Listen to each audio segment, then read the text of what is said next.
At 3:03 a.m., the ground begins to shake. No tracks, no station, but the train still comes.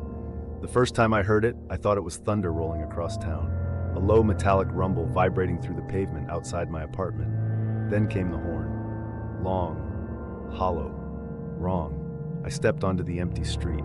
That's when the air split open. Headlights appeared first, two pale beams cutting through the dark. Then the front of the locomotive pushed through nothing, as if forcing its way out of invisible water. Metal groaned, sparks snapped along its edges. There were no rails beneath it. The train moved anyway. Car after car slid past, hovering inches above the asphalt. The wheels spun slowly in midair, shrieking against nothing. Every window was lit, and every passenger was staring at me.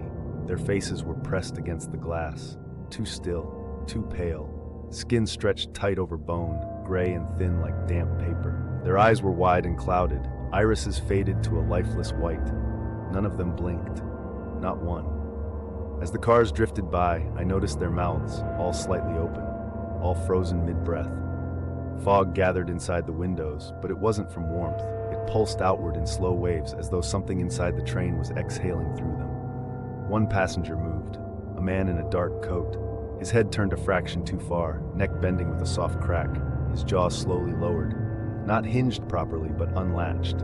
It dropped far beyond normal, stretching the skin at the corners until it split. Inside was only darkness, no tongue, no throat, just depth. The train slowed. It never stopped, but it slowed enough that I could see further inside. The seats were torn. Rust flaked from the metal poles. The overhead lights flickered in uneven bursts, illuminating shapes moving in the aisle between the rows. Tall shapes, bent shapes, their limbs dragged across the floor like broken mannequins being pulled upright.